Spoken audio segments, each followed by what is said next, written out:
Hello everyone, welcome back to the online platform of Abhinav Science Academy. अभिनवने नुकताच launch केलेल्या 1 hour 1 topic या सिरीजमध्ये आपण बघणार आहोत. आपला पुढचा चॅप्टर आहे कोऑर्डिनेशन कंपाऊंड. जर तुम्ही बोर्ड HSC बोर्डसाठी जर बघायला गेला तर विदाउट ऑप्शन हा 5 मार्क्ससाठी आहे आणि विथ ऑप्शन हा 7 मार्क्ससाठी पडतोय. म्हणजे तुम्हाला यातून मॅक्झिमम 7 मार्क्स मिळू शकतात. चला आपण तर चालू करूया कोऑर्डिनेशन कंपाऊंड. तर कोऑर्डिनेशन कंपाऊंड आपण डेफिनेशन बघायच्या आधी आपण एक बेसिक डेफिनेशन बघूया, म्हणजे ॲडिशन कंपाऊंडची काय असू शकते. कारण कोऑर्डिनेशन कंपाऊंड असू दे किंवा तुमचा डबल सॉल्ट असू दे, हे ॲडिशन कंपाऊंड्स म्हणून काम करत असतात. तर आपण बघूया. So here combination of 2 or more stable compounds in stoichiometric ratio gives 2 substance namely double salt and coordination complexes. म्हणजे ज्यावेळेस आपण स्टेबल जे कंपाऊंड्स आहेत ते एकमेकांमध्ये ॲड करतोय पर्टिक्युलर स्टायकोमेट्री घेऊन, त्यावेळेस आपल्याला डबल सॉल्ट किंवा कोऑर्डिनेशन कंपाऊंड मिळू शकतो. त्यातला आपण पहिला बघूया आपण double salt. Addition compounds which exist in solid state but dissociate into their ions when dissolved in water are called double salt. A double salt dissociates into water into simple ions. आता double salt जर बघायला गेला तर हा crystalline नेचरचा असतोय, म्हणजे हा solid फॉर्ममध्ये असतोय. ज्यावेळेस आपण याला वॉटरमध्ये डिझॉल्व करतोय, वॉटरमध्ये डिझॉल्व केल्यामुळं हा जो आहे त्याच्या पर्टिक्युलर आयन्समध्ये हा ब्रेक होतोय, म्हणजे पूर्णपणे हा आयोनायझेबल असतोय. एक्झाम्पलमध्ये बघायला गेला तर पहिलं एक्झाम्पल आहे आपलं potash ॲलम K2SO4.Al2SO4 thrice.24 times H2. दुसरं एक्झाम्पल बघायला गेला आपल्याला मोर सॉल्ट आहे, ज्याला तुम्ही FAS म्हणताय, ferrous ammonium sulphate FeSO4.NH4 twice SO4. Here 6 times H2. आणि शेवटचं एक्झाम्पल म्हणतात कार्नालाइट KCl.MgCl2.6 times H2. हे जे फॉर्म्युले सुद्धा आपल्यासाठी खूप मोस्ट इम्पॉर्टंट आहेत, तुम्हाला हे बघितलेच पाहिजेत. ज्यावेळेस मी मोर सॉल्ट पाण्यामध्ये टाकतोय, पाण्यामध्ये टाकल्यानंतर पूर्णपणे FeSO4 मधला Fe जो आहे तो Fe2+ म्हणून बाहेर पडतोय, म्हणजे आयोनाइज होतोय. नंतर SO4 जो आहे SO4 2- म्हणून होतोय आणि त्याच प्रकारे तुमचा अमोनियम आहे NH4+ म्हणून बाहेर पडतोय. म्हणजेच काय, हे जे आयन्स आहेत हे कम्प्लिटली असे काय होतात, त्यांच्या आयन्स फॉर्ममध्ये येतात. ओके, सेम टू सेम कार्नालाइटमध्ये स्वतःच K+ म्हणून येणार, नंतर आहे Mg2+ आणि नंतर आहे आपल्याला Cl-. Coordination complex. आता आपण नेक्स्ट डेफिनेशन बघूया. Coordination complex. Addition compounds which retain their identity in aqueous solution are called coordination complex. They show different properties from their ions. A coordination complex dissociates into water with at least one complex ion. आता ज्यावेळेस हा coordination compound जे असतात, ज्यावेळेस आपण पाण्यामध्ये टाकतोय, हे कम्प्लिटली आयोनाइज होत नाहीत. त्यापैकी एखादा जो आहे कॉम्प्लेक्स तो ॲज अ कॉम्प्लेक्स आयन म्हणून तो बाहेरच पडत असतो. फॉर एक्झाम्पल बघा, आपल्याला एक एक्झाम्पल आहे पोटॅशियम फेरोसायनाइड K4FeCN6 आपण त्याला असं म्हणतोय. तर हा मी ज्यावेळेस पाण्यामध्ये डिझॉल्व करतोय त्यावेळेस हा K+ म्हणून बाहेर पडतोय, पण हा जो आहे हा पार्ट ब्रेक होत नाही, आहे ॲज इट इज तसाच राहतोय. म्हणजेच कसा आहे तो FeCN6 4-. तर हा जो आहे हा आहे तुमच्याकडे असणारा कॉम्प्लेक्स आयन. आणि अशा टाईपचे जे कंपाऊंड्स त्यांना आपण काय म्हणतोय, कोऑर्डिनेशन कंपाऊंड्स. बघा थोडंसं ते जे स्ट्रक्चर आहे ते कशा पद्धतीने दाखवलं आहे. हा जो आहे हा Fe जो आहे हा Fe आपल्याकडे असणार तो CMa सेंट्रल मेटल ॲटम म्हणून काम करतोय. तो हा इथं बघा, हे जे सहा आहे त्या सगळे 6 लिगँड्स आहेत, कोणते सायनाइड, त्यामुळे 6CN ते कॉम्प्लेक्सच्या आतमध्ये असतात. आणि जो तुमचा पार्ट ब्रेक होऊन बाहेर पडला आहे पाण्यामध्ये टाकल्यानंतर तो जो आहे तो K असा बाहेर राहतोय. तर या टाईपनं आपण ते जे स्ट्रक्चर आहे ते आपण दाखवू शकतोय. पुढच्या पार्टमध्ये आपण बघतोय transition metal ions form stable complex ion. Stable complex ion का फॉर्म करतात ट्रान्झिशन मेटल? अशी कोणती स्पेशालिटी आहे ट्रान्झिशन मेटलकडे जे बाबा स्टेबल कॉम्प्लेक्स फॉर्म करू शकतात? तर त्यासाठी आपण पहिली त्याची प्रॉपर्टी आपल्याला they have multiple oxidation states. तुम्ही बघितलं असणार आपल्या 3D सिरीजमध्ये तिथं +2 पासून +7 पर्यंत ऑक्सिडेशन स्टेट्स आहेत. त्यामुळे याला आपण म्हणतोय multiple oxidation states. They have a large charge to radius ratio. यांचा जो रेशो जो असतो चार्ज टू रेडियस हा खूप जास्त असतोय. They have vacant low energy orbital to accommodate the electrons donated by the ligand. सगळ्यात मोस्ट इम्पॉर्टंट स्पेशालिटी आहे तर कोणती, तर they have vacant low energy orbit. यांच्याकडे डी ऑर्बिटल जे आहे ते लो एनर्जीचं असते आणि ते वॅकंट असते, त्यामुळे लिगॅंडकडून येणारे जे इलेक्ट्रॉन्स आहेत हा इझिली अकोमोडेट करून घेऊ शकतो, त्यामुळे याला आपण इझिली म्हणू शकतो की हे स्टेबल कॉम्प्लेक्स फॉर्म करू शकतात. मग त्याचं एक बेस्ट एक्झाम्पल आहे आपल्याकडं पोटॅशियम फेरोसायनाइड, ज्याला आपण K4FeCN6 असं म्हणतोय. तर हा जो आयरन जो आहे त्याच्याकडे वॅकंट डी ऑर्बिटल शिल्लक आहे, त्याच्यामध्ये तो काय करू शकतोय, या सायनाइडचे जे इलेक्ट्रॉन्स आहेत त्याच्यामध्ये अकोमोडेट करून घेऊ शकतोय. नंतर आपण बघतोय की या कोऑर्डिनेशन कंपाऊंड्समध्ये कोणकोणते टर्म्स येतात. टर्म्स, तर पहिला जो टर्म आहे तो फर्स्ट टर्म आहे आपल्याकडे. तुम्ही जर बघायला गेला तर हा पहिला टर्म येतोय आपल्याकडं, तर कॉम्प्लेक्स. याच्यामध्ये नेमकं कॉम्प्लेक्स म्हणजे काय असणार आहे बघा. A central metal atom or ion which is surrounded by a cluster of ions or molecules is called complex. आता कॉम्प्लेक्स म्हणजेच काय, हा जो सेंट्रल ॲटम असतो त्या सेंट्रल ॲटमच्या भोवती आयन्स त्याला अटॅच झाले असतात. फॉर एक्झाम्पल तुम्हाला दाखवायचं म्हटलं तर आपण मागच्या स्लाइड्समध्ये बघू शकतोय की त्या K4FeCN स्ट्रक्चरमध्ये बघा, हा आपला CMA आहे आणि हे जे आहे त्याचे सराउंडिंग केलेले त्याचे आयन्स आहेत, त्याला आपण क्लस्टर ऑफ आयन्स असं म्हणतोय.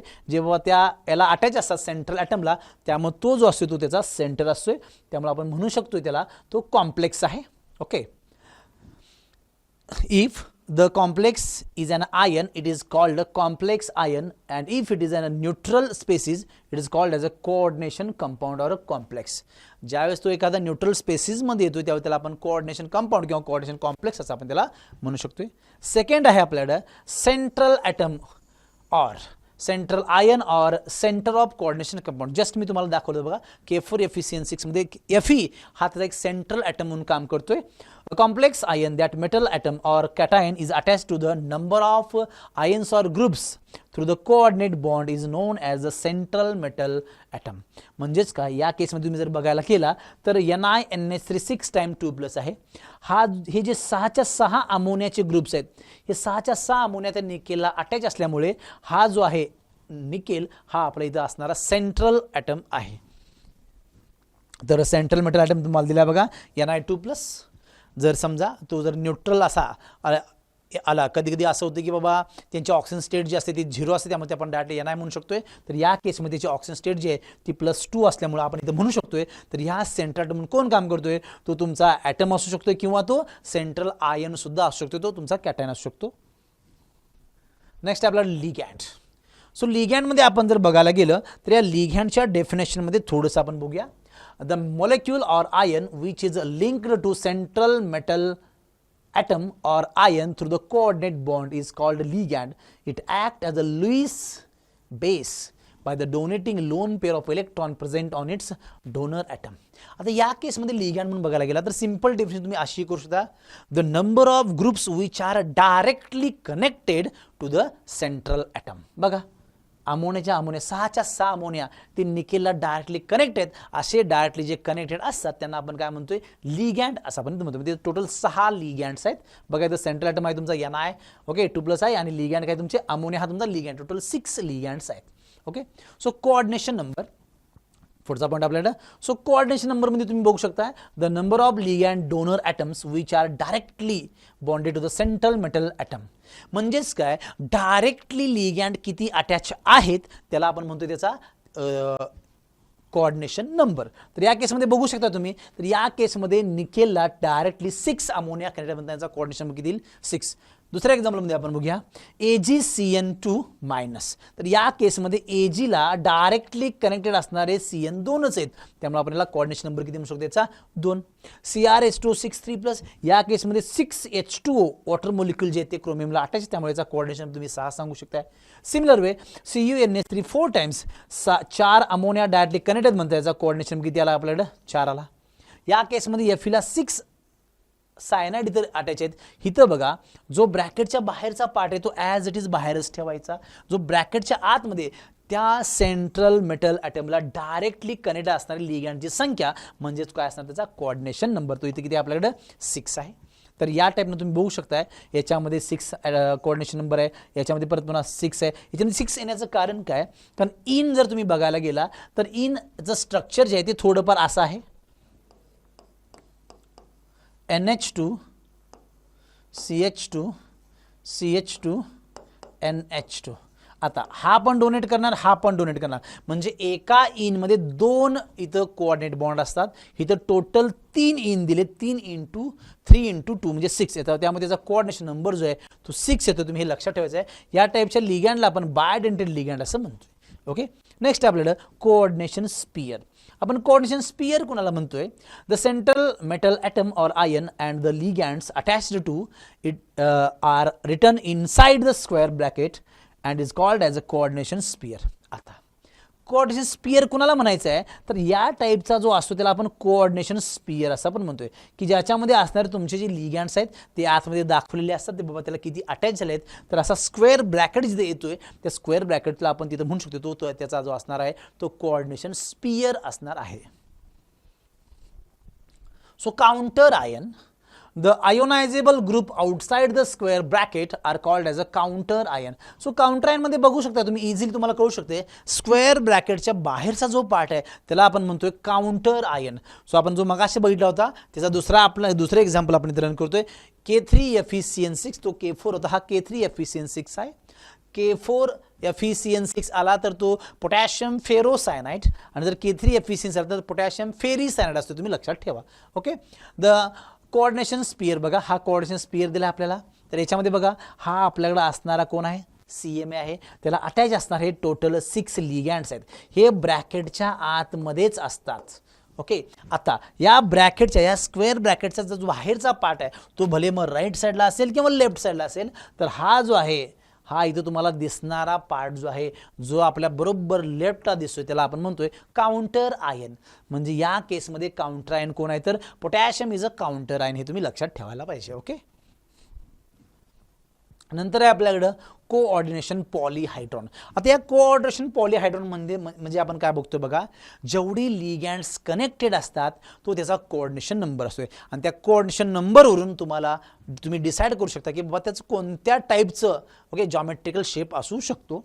सो इथं बघा, it is the special arrangement to ligands about the central metal atom. म्हणजे ती अरेंजमेंट कशी असू शकते? फॉर एक्झाम्पल कोऑर्डिनेशन नंबर 4 असेल तर या टाईपनं तो टेट्राहायड्रल असण्याची शक्यता आहे.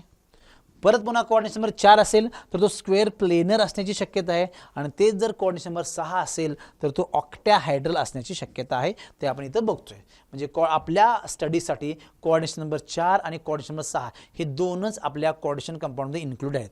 एकतर कोऑर्डिनेशन नंबर 4 आला तर तो एकतर तो टेट्राहायड्रल असेल किंवा स्क्वेअर प्लेनर असेल, आणि कोऑर्डिनेशन नंबर 6 आला तर तो ऑक्टॅहायड्रल असेल. Classification of ligands. लिगँडचं क्लासिफिकेशन करायचं आपण कोणत्या बेसवर करणार आहे? मी चार्जच्या बेसवरती. तर त्या लिगँडकडे कोणता चार्ज आहे? चार्ज म्हणजेच काय? फॉर एक्झाम्पल आपल्याकडे बघा आता निगेटिव्ह लिगँड्स, सायनरवरती ऑलवेज फॉर्म ही निगेटिव्ह CN- आपण म्हणतोय. OH आला तर OH- मी म्हणतोय.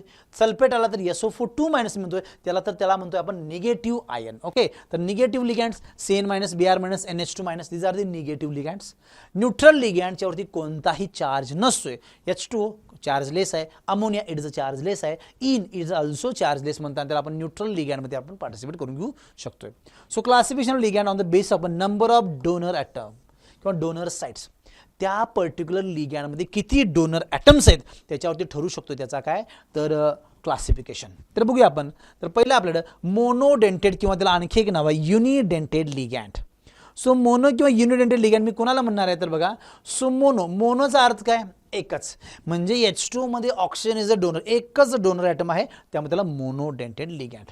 ओके, तर ही केस आपण थोडीशी नंतर घेऊया, कारण सायनाइड जो आहे तो थोडासा आपण बाय म्हणण्यापेक्षा ॲम्बिडेंटेड लिगँडमध्ये मी त्याला घेऊन जाणार आहे नंतर, त्यामुळे त्याला आपण थोडंसं साईडला ठेवूया. आता पुढच्या केसमध्ये मी जर बघायला गेलोच तर आपल्याला आणखी आहे जो मोनोडेंट काम करतोय, तो इथं तुमचा आहे Br- आहे, तो मोनोडेंट काम करू शकतोय. NH2- आहे, तो मोनोडेंट काम करू शकतोय. तुमचा हा NH आहे, तो मोनोडेंट म्हणून काम करू शकतोय. नंतर आपल्याला बायडेंटेडमध्ये 2 डोनर साईट असतात, म्हणजे 2 डोनर ॲटम्स असतात. बघा, इथिलीन डायमाइन NH2CH2CH2NH2, म्हणजे हा नायट्रोजन सुद्धा डोनेट करणार आणि हा नायट्रोजन सुद्धा डोनेट करणार. म्हणताना इथं 2 कोऑर्डिनेट बॉन्ड तयार होतात एकाच मॉलिक्युलमधून. म्हणताना याला आपण बायडेंटेड लिगँड म्हणतो. सेम टू सेम ऑक्झॅलेटचं स्ट्रक्चर इथे दाखवले बघा तुम्हाला.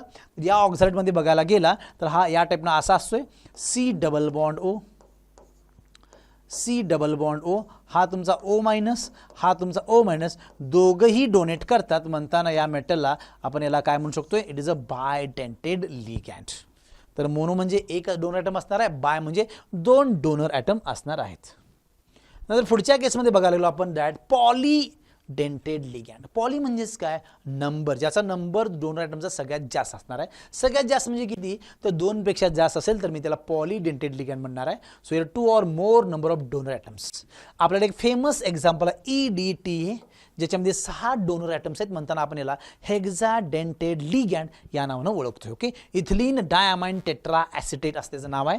बघा तुम्ही हे स्ट्रक्चर बघू शकताय. याच्यामध्ये तुम्ही जर बघायला गेला तर हा ऑक्सिजन डोनेट करणार आहे, परत पुन्हा हा ऑक्सिजन डोनेट करणार आहे, हा ऑक्सिजन डोनेट करेल, हा ऑक्सिजन डोनेट करेल, त्याच टाईपनं हा नायट्रोजन आहे, हा नायट्रोजन. टोटल या सेंट्रल मेटलला हे 6 कोऑर्डिनेट बॉन्ड बनतात. त्यामुळे याला आपण म्हणू शकतोय हेक्साडेंटेड लिगँड. तर या 6 मध्ये लक्षात ठेवा तुम्हाला 4 ऑक्सिजन डोनर्स आहेत आणि 2 जे आहेत ते 2 तुमचे नायट्रोजन डोनर ॲटम्स आहेत.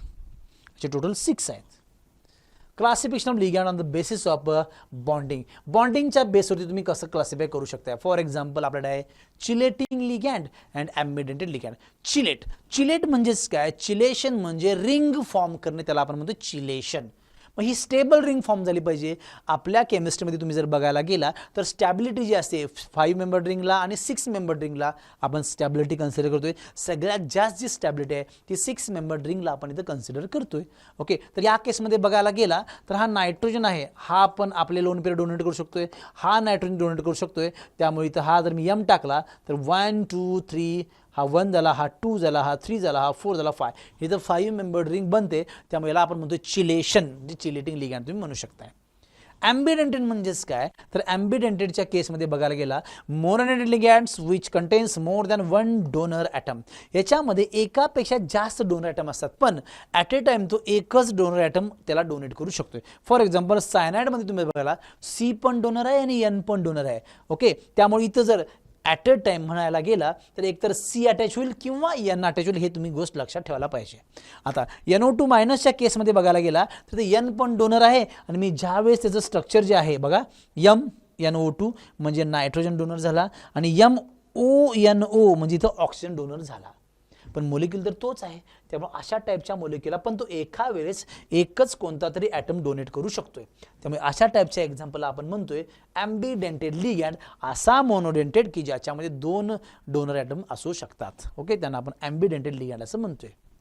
ओके, तर नेक्स्ट आहे आपल्याला oxidation number of central metal atom. तर त्या सेंट्रल मेटल ॲटमचा ऑक्सिडेशन नंबर आपण कसा काय कॅल्क्युलेट करू शकतोय, तर त्यासाठी आपल्याकडे बघायचं आहे. ओके, आणि ऑक्सिडेशन आपण स्टेट काढल्यानंतर त्याला आपल्याला रोमन नंबरमध्येच ते इंडिकेट करायचं आहे, तुम्हाला लक्षात असू दे. फॉर एक्झाम्पल आपल्याला पहिलं एक्झाम्पल आहे हे कॅल्क्युलेशन करण्यासाठी बघा, CuNH3 4 टाइम्स SO4. आता या केसमध्ये तुम्हाला माहिती पाहिजे जे निगेटिव्ह लिगँड्स असतात मग त्यांचे चार्जेस -1 येईल किंवा -2 येईल. For example Cl -Br -F -I OH CN हे NO2 सो दीज ह्या सगळ्यांसाठी -1 चार्ज असतोय. सल्फेट जो SO4 घेताय तुम्ही किंवा ऑक्झालेट घेताय तुम्ही जो OX2 त्याचा चार्ज असतोय -2. इवन आपल्याकडे अमोनिया H2O इन यांचे चार्जेस नसतात म्हणतात, त्यांना 0 चार्ज कन्सिडर करावा लागतोय. ओके, तर बघा आपल्याला या कॉपरची ऑक्सिडेशन स्टेट कॅल्क्युलेट करायची आहे. या कॉपरची ऑक्सिडेशन स्टेट कॅल्क्युलेट करण्यासाठी आपण अननोन असल्यामुळे त्याला आपण X असं कन्सिडर करूया. ओके, X आहे. आता जर बघायला गेला प्लस माझे लिगँड्स आहेत टोटल किती आहेत, अमोनियाचे 4, पण प्रत्येक अमोनियाचा कॉन्ट्रीब्युशन किती असणार आहे 0, कारण हा न्यूट्रल लिगँड आहे. त्यामुळं 0 × मी इथं 4 करतो. ओके, प्लस ओके एका SO4चा चार्ज आपल्याला असतोय -2. ओके, आणि एकच मॉलिक्यूल आहे त्यामुळे आपण = याचा टोटल चार्ज होतो किती कन्सिडर करतो मी 0 कन्सिडर करतोय. त्यामुळे इथे जर बघायला गेला सो X -2 = 0 आणि ज्यावेळेस -2 इकडे टाकणार आहे तो काय म्हणतोय +2. पण हा +2 लिहित असताना आपल्याला रोमन लेटर्समध्येच इंडिकेट करायचा आहे. नेक्स्ट पुढचं कॅल्क्युलेशन आपल्याला FeCN6 या केसमध्ये Fe जो आहे त्याचा चार्ज मला कॅल्क्युलेट करायचा आहे म्हणताना मी त्याला X म्हणतो. आता एका सायनाइडचा चार्ज असतो -1 × 6 इथं -6 होणार आहे आणि या कॉम्प्लेक्सचा चार्ज आहे -3 म्हणजे हा -6 इकडे पलीकडे पलटवल्यानंतर तो +6 होईल म्हणजे हा -3 आणि हा +6 मिळून काय आपल्याकडे +3. त्यामुळे तिची ऑक्सिडेशन स्टेट असणार आहे. तर या टाईपने ऑक्सिडेशन स्टेट आहे. इथं अनेक मी तुम्हाला काढून दाखवू शकतो बघा. तर थोडंसं आपण याला बघू. FeCN6 4 minutes. मला Feचा कॅल्क्युलेट करायचा आहे. मी त्याला x म्हणू शकतोय प्लस एका सायनाइडचा चार्ज आहे -1, त्याला टोटल 6 सायनो ग्रुप आहेत, मग त्याला -6 झाला तो इज इक्वल टू हा त्याचा ब्रॅकेटचा चार्ज आहे तो इक्वल साईनच्या पलीकडे लिहावा लागतो आपल्याला. ओके, तर x -6 -6 इज इक्वल टू -4 आणि नंतर ज्यावेळेस हा -6 गेल्यानंतर तो +6 बनणार आहे आपल्याकडं. So +6 so x is equal to 2. तर या टाईपनं तुम्ही तिची ऑक्सिडेशन स्टेट काढू शकताय. ओके, या ज्या ऑक्सिडेशन स्टेट्स असतात त्या आपण डायरेक्टली प्रॅक्टिसनं काढू शकतोय. नंतर पॉस्च्युलेट्स ऑफ वर्नियर्स कोऑर्डिनेशन थिअरी. आता आपण पाठ शिकलो त्यामध्ये HSC बोर्डला येण्यासारखं काय आहे, तर HSC बोर्डला येण्यासाठी तुम्ही जर बघायला गेला तर तुम्हाला सिंपल लिगँडची डेफिनेशन पडू शकते. सो क्लासिफिकेशन ऑफ लिगँड सुद्धा तुम्हाला पडू शकतोय. ओके, आणि नंतर तुम्ही बघायला गेला तर सगळ्यात मोस्ट इम्पॉर्टंट क्वेश्चन आहे त्याचा ऑक्सिडेशन स्टेट आणि कोऑर्डिनेशन नंबरवरचा क्वेश्चन येऊ शकतो तुम्हाला. म्हणजे एखादा कॉम्प्लेक्स दिला जाईल आणि त्याची कोऑर्डिनेशन नंबर सांगा, किंवा 1-2 कॉम्प्लेक्स दिले जातील आणि 2 मार्कासाठी त्याची ऑक्सिडेशन स्टेट कॅल्क्युलेट करा. तर या टाईपचे छोटे छोटे क्वेश्चन्स जे आहेत तुमचे इथे बनू शकतात HSC बोर्डसाठी. त्यामुळे तुम्हाला हा जो चॅप्टर आहे तो खूप इझी जाईल असं मला वाटतं. ओके, नंतर आपल्याकडे एक वर्नियर थेरी म्हणून आहे. तर त्या वर्नियर थेरीमध्ये आपण बघणार आहे बघा. सो यार वर्नियर थेरी, त्या वर्नियर थेरीमध्ये वर्नियरनं आपल्याला ही थेरी सांगत असताना त्यानं कॉम्प्लेक्सचा स्टडी केला. तो कोणता कॉम्प्लेक्स होता, तर तो कॉम्प्लेक्स घेत असताना तुम्ही जर बघायला गेला तर तो जो आहे तो पर्टिक्युलर तुम्ही बघायला गेला तो कोबाल्टचा एक कॉम्प्लेक्स होता. मग त्या कोबाल्टच्या कॉम्प्लेक्समध्ये त्याला काहीतरी दिसून आले. म्हणजेच काय, हा जो आपण बघणारा जो कॉम्प्लेक्स आहे तो कॉम्प्लेक्स काय करत असतोय तो बघतोय बघा. तर या कॉम्प्लेक्समध्ये असणार तुमचा मेटल जो असतोय. So metal atom in a complex has a 2 types of valency. तो 2 टाईपचे वॅलन्सी सांगतो. एक सांगतोय तो प्रायमरी वॅलन्सी आणि दुसरी जी असते ती असते त्याची सेकंडरी वॅलन्सी. नंतर प्रायमरी वॅलन्सी इज आयोनायझेबल आणि secondary valency is non ionisable. Primary valency corresponds to oxidation state, तर secondary valency corresponds to its coordination number.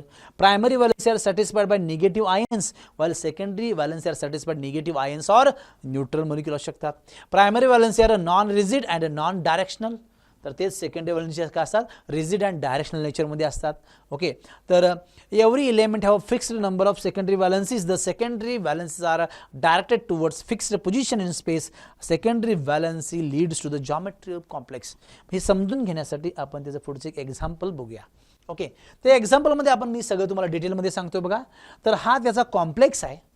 Vernier काय म्हणतोय, 2 टाईपच्या वॅलन्सी. हा जो सेंट्रल ॲटम आहे तो 2 टाईपच्या वॅलन्सी, एक प्रायमरी वॅलन्सी दुसरी सेकंडरी.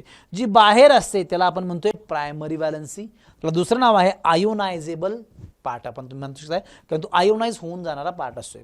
दुसरी जी हे 6 अमोनिया जे आहेत, हे 6च्या 6 अमोनिया हे सेकंडरी वॅलन्सी टाईपमध्ये येतात.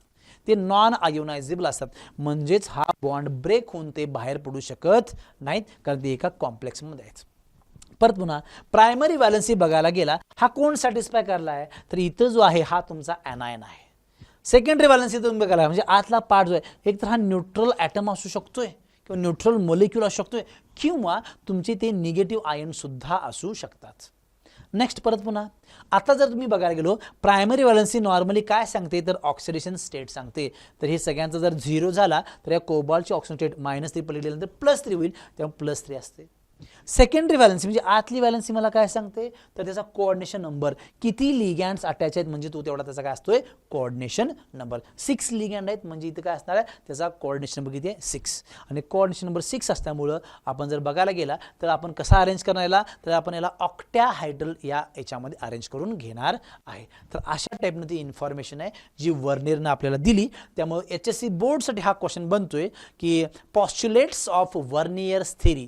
मग तो 3 मार्कासाठी बनेल किंवा 2 मार्कासाठी बनेल. तर तुम्हाला हे जे पॉईंट्स आहेत तुमच्या भाषेमध्ये इझिली समराइज करून तुम्हाला ते लिहायचे आहेत, हे तुम्ही लक्षात ठेवा. तर ही होती आपल्याकडं वर्नियर थेरी. नेक्स्ट आहे आपल्याकडं classification of complex on the basis of type of ligand. त्या लिगँडच्या टाईपवरून तुम्ही काय करू शकताय, त्याला क्लासिफाय करू शकताय. फॉर एक्झाम्पल होमोलेप्टिक कॉम्प्लेक्स, दुसरं आहे आपल्याला हेट्रोलेप्टिक कॉम्प्लेक्स. याच्या केसमध्ये तुम्ही बघायला गेला तर सेम टाईपचा लिगँड असेल, the complex in which all ligands are only 1 kind of called as a homoleptic. म्हणजे अमोनिया 6च्या 6 फक्त अमोनियाच आहेत ना, त्यामुळे आपण त्याला काय म्हणू शकतोय, होमोलेप्टिक लिगँड. नेक्स्ट आपल्याला इथं बघा, या कोबाल्टसाठी, ओके, हा इथं आहे असणार आहे कोबाल्ट, या कोबाल्टसाठी तुमचा हा असणार अमोनिया आणि हा Cl, हे दोन्ही पण लिगँडचं काम करणार आहे. म्हणजे ते एकापेक्षा जास्त लिगँडची संख्या झाली म्हणताना याला आपण म्हणू शकतो it is a heteroleptic complex. Okay, तर या टाईपनं तुम्ही म्हणू शकताय. सो कॅटायोनिक कॉम्प्लेक्स, ॲनायोनिक कॉम्प्लेक्स बघा, ज्या वेळेस आपण बघतोय की complex in which complex ion carries positive charge, बघा ज्यावेळेस आम्ही आयोनाइज करतो याला, तर याच्यावरती कोणता चार्ज आला, पॉझिटिव्ह, म्हणताना हा तुमचा कॅटिओनिक कॉम्प्लेक्स. आणि जेव्हा मी आयोनाइज केला तेव्हा हा निगेटिव्ह चार्ज आला, तेव्हा आपण त्याला काय म्हणू शकतो, आयनिओनिक कॉम्प्लेक्स. आणि ज्याच्यावरती चार्जेस नसेल त्याला आपण काय म्हणू शकतोय, it is a neutral complex. बघा मग शक्यतो न्यूट्रल जे कॉम्प्लेक्स असतात लक्षात ठेवायचं, त्याच्यावरती ना चार्ज असतोय ना राईट किंवा लेफ्ट साईडला कोणताही इथं एखादा ग्रुप असतोय, कोणीही नसते, त्यावेळी आपण त्याला न्यूट्रल कॉम्प्लेक्स असं म्हणतोय. इफेक्टिव्ह ॲटॉमिक नंबर, HSC बोर्डसाठी सगळ्यात मोस्ट इम्पॉर्टंट क्वेश्चन तर आहे आपल्याला इफेक्टिव्ह ॲटॉमिक नंबर. आता इफेक्टिव्ह ॲटॉमिक नंबर म्हणजेच काय, is a total number of electron around the central atom present in a complex and it is called as calculate as a follows. Okay, त्या कॉम्प्लेक्समध्ये त्याच्या सराउंडिंगला किती इलेक्ट्रॉन्स आहेत त्याच्यावर आपण त्याचा इफेक्टिव्ह ॲटॉमिक नंबर काढत असतोय. तर बघू शकतो आपण, जरा चेक करूया. हे काढत असताना हा फॉर्म्युला जो आहे तो इफेक्टिव्ह ॲटॉमिक, त्याला एन असं म्हणतात, EAN, EAN Z minus X plus Y. Z म्हणजे ज्या कॉम्प्लेक्समध्ये तुम्ही इफेक्टिव्ह ॲटॉमिक नंबर कॅल्क्युलेट करायला आहे त्यातला जो सेंट्रल ॲटम असतो त्याचा ॲटॉमिक नंबर असतोय. एक्स म्हणजेच त्याची ऑक्सिडेशन स्टेट असणार आहे आणि वाय म्हणजेच the number of electron donate by ligand, त्या लिगँडनं किती इलेक्ट्रॉन डोनेट केलेत. इझिली आपण म्हणू शकतोय इथं ऑक्सिडेशन स्टेट घ्या आणि जेवढी तुमची लिगँडची संख्या आहे तर तुम्ही इंटू 2 करा. का, कारण एक जर लिगँड पकडला तर एक लिगँड 2 इलेक्ट्रॉन डोनेट करणार आहे. त्यासाठी आपण एक लिगँडाला तर 2 इलेक्ट्रॉन पकडा, 4 लिगँड असतील तर 8 इलेक्ट्रॉन पकडा, 6 लिगँड असेल तर 12 इलेक्ट्रॉन्स तुम्ही इथे घेऊ शकताय. तर आपण एक्झाम्पल रन करूया. इथं दिले बघा एक्झाम्पल आपल्याला. सो इन फेरोसायनाइड आयन, इथं बघा आयरनचा ॲटॉम नंबर 26 आहे, आपल्या सगळ्यांना पाठ आहे. एक्स जो आहे याची ऑक्सिजन स्टेट तुम्ही कॅल्क्युलेट करू शकताय, याचा -6 आहे, प्लस गेल्यानंतर तो +6 होईल, +6 -4 याचा +2 होईल. आणि वाय म्हणजेच काय, तर लिगँडची संख्या किती आपल्याकडे 6, 6 × 2 किती येणार 12. आपल्याला फक्त त्या रूलमध्ये पुट करायचं आहे. So EAN Z -X + Y. So 26 oxygen state आहे -2 आणि प्लस किती लिगँड आपल्याकडं, लिगँडने दिलेले डोनेट केलेले इलेक्ट्रॉन्स किती 12. सो 26 -2 + 12 नंबर किती आला 36. इथं पण तुम्ही कॅल्क्युलेट करू शकता. कोबाल्टचा ॲटॉमिक नंबर आहे 27. अमोनिया न्यूट्रल लिगँड असं जो चार्ज आहे तोच तिची ऑक्सिजन स्टेट असतोय, तर इथं +3 ऑक्सिजन स्टेट आहे. आणि वाय 6 लिगँड असल्यामुळे आपण किती घेणार आहे 12 इलेक्ट्रॉन्स घेणार आहे. सो इथं Z -X + Y ची संख्या किती तिथं जर तुम्ही कॅल्क्युलेट केला तर 36. पोटॅशियम फेरीसायनाइडमध्ये बघायला गेला तर हे कॅल्क्युलेशन तुमचं 35 येते. पण इथं कसं आहे, ज्या वेळेस आता अँड रूल जो आहे तो अँड रूल कोणासाठी आहे, तर अँड रूलमध्ये तुम्ही जर बघायला गेला तर बघा, तर इथं आपण म्हणतोय metal ion accept electron pair from the ligand till the total number of electrons present around the metal ion in the complex becomes equal to the atomic number of the next rare gas atom. आता तुम्ही जर बघायला गेला, हे जे 3Dचे elements आहेत हे येतात तुमच्या 4th पिरियडमध्ये. आणि 4th पिरियडमध्ये पुढचा जर मी तुम्हाला नेक्स्ट रेअर गॅस बघायला गेलो तर तो आपल्याला कोणता येतो, तर क्रिप्टॉन येतो. आणि क्रिप्टॉनचा ॲटॉमिक नंबर किती आहे 36. म्हणजे जर 36 इतका त्याचा इफेक्टिव्ह ॲटॉमिक नंबर आला तर तो जो कॉम्प्लेक्स असतो स्टेबल असतो, त्याला आपण म्हणतोय अँड रूल. तर बघा 36 आला म्हणजे हा अँड रूल फॉलो करतोय. आणि 35 आल्यामुळे हा अँड रूल ओबे करत नाही. का, कारण त्याचा जो आहे कोणत्याही कॉम्प्लेक्सचा ओके जर इफेक्टिव्ह ॲटॉमिक नंबर त्यामध्ये असणाऱ्या मेटलच्या नेक्स्ट येणाऱ्या रेअर गॅसच्या नोबेल गॅस इतका जर असेल तरच आपण त्याला म्हणतोय अँड रूल इज फॉलोड. समजा जर येत नसेल तर and rule does not obey तुम्ही असं म्हणू शकता. ओके, समजा फॉर एक्झाम्पल आपल्याकडे जर प्लॅटिनम असेल तर प्लॅटिनमसाठी अँड रूल येण्यासाठी तुम्हाला प्लॅटिनम ज्या पिरियडमध्ये आहे त्या पिरियडचा शेवटचा जो असणार आहे तुमचा नेक्स्ट रेअर गॅस आहे त्या रेअर गॅसचा ॲटॉमिक नंबर इतकाच तो इफेक्टिव्ह ॲटॉमिक नंबर आला पाहिजे, मगच तो फॉलो करतो, यावर फॉलो करणार नाही असं तुम्ही म्हणू शकताय. तर बघा, तर तिसऱ्या पिरियडमध्ये असेल तर 18 आला पाहिजे, चौथ्यामधला असेल तर तो 36 आला पाहिजे, 5व्यामधला असेल तर 54 आला पाहिजे, 6व्यामधला असेल तर 86 आला पाहिजे. म्हणजे प्लॅटिनम जर असेल तर प्लॅटिनमचा तुमचा इफेक्टिव्ह ॲटॉमिक नंबर 86 इतका जर मॅच झाला तर तो स्टेबल कसा असू शकतोय, कॉम्प्लेक्स स्टेबल असू शकतोय. IUPAC नोमेनक्लेचरमध्ये बघत असताना आपण बघतोय की हे जे ॲनिओनिक लिगँड्स आहेत त्यांच्या नावामध्ये बदल कोणत्या पद्धतीने होतोय. ओके, नॉर्मली मी फ्लोरीनला फ्लोराईड म्हणतोय, क्लोरीनला chloride, bromide, iodide, cyanide, sulphate, nitrate आणि कार्बोनेट असं मी म्हणतोय. पण ज्यावेळेस त्याला आपण एखादा लिगँडच्या फॉर्ममध्ये मी ते घेणार आहे त्यावेळी त्याचं नाव जे ॲब्रिव्हिएशन जे आहे ते नाव मी कसं घेऊ शकतो बघा. So according to IUPAC name आपण असं म्हणू शकतो त्याला. हा जर ग्रुप आठवत ज्याला फ्लोरीन तर मी त्याला फ्लोरो असं मी नाव म्हणणार आहे. क्लोरीनसाठी क्लोरो, ब्रोमो, आयडो, सायनो, सल्फॅटो, नायट्रॅटो आणि कार्बेनॅटो. ओके, हा जो ई जो आहे तो आपण तिथं ओन रिप्लेस करायचा आहे. नंतर नेक्स्ट काही ॲनिओनिक लिगँड परत आपल्याकडे आहेत बघा. OH आला तर त्याचा हायड्रॉक्साईड जो आहे त्याला मी हायड्रॉक्सो म्हणणार आहे. ऑक्झालेट आला तर मी ऑक्झालॅटो म्हणणार आहे. NO2 आला तर त्याला मी नायट्राईट आहे. तर नायट्रो फॉर N बॉन्डेड म्हणजे जर तो N ला करंट असेल तर मी नायट्रो म्हणणार आहे. आणि जर तो असा ONO असेल तर मी त्याला नायट्रायटो असं मी म्हणणार आहे. SCN थायोसायनॅटो आणि असं जर असेल तर तो थायोसायनॅटो. ओके, मी असं त्याला म्हणणार आहे. नंतर बघायला गेला तर थायोसायनेटचा थायोसायनॅटो होईल इथं. तर या पद्धतीनं आपल्याला ते बघायचं आहे. ओके, दोन्ही पण नाव एक पडलेत. ओके, इथं